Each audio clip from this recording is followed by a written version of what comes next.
بسم اللہ الرحمن الرحیم۔ شروع کرتی ہوں اللہ کے نام سے جو بڑا مہربان اور نہایت رحم کرنے والا ہے۔ معزز سامعین، السلام علیکم ورحمۃ اللہ وبرکاتہ۔ حضرت یونس علیہ السلام اللہ تعالیٰ کے ایک برگزیدہ نبی گزرے ہیں۔ آپ کا تعلق قوم بنی اسرائیل سے تھا اور آپ عراق کے مشہور شہر نینوا میں رہتے تھے۔ اللہ تعالیٰ نے 28 برس کی عمر میں آپ علیہ السلام کو نبوت عطا فرمائی۔ ایک عرصے تک اہل نینوا کو تبلیغ فرماتے رہے، لیکن ان لوگوں نے آپ کی دعوت حق پر کوئی کان نہ دھرا اور برائیوں اور گناہوں میں مبتلا رہے۔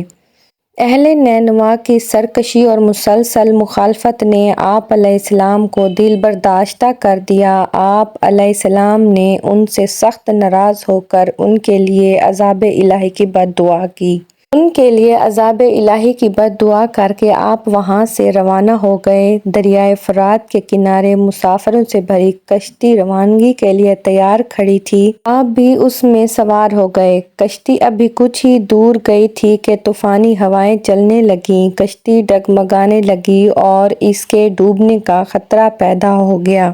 کشتی کے ملاحوں نے اپنے عقیدے کے مطابق کہا، معلوم ہوتا ہے اپنے آقا سے بھاگا ہوا کوئی غلام کشتی میں سوار ہو گیا ہے۔ جب تک اسے نہ نکالا جائے گا اس مصیبت سے نجات نہیں ملے گی۔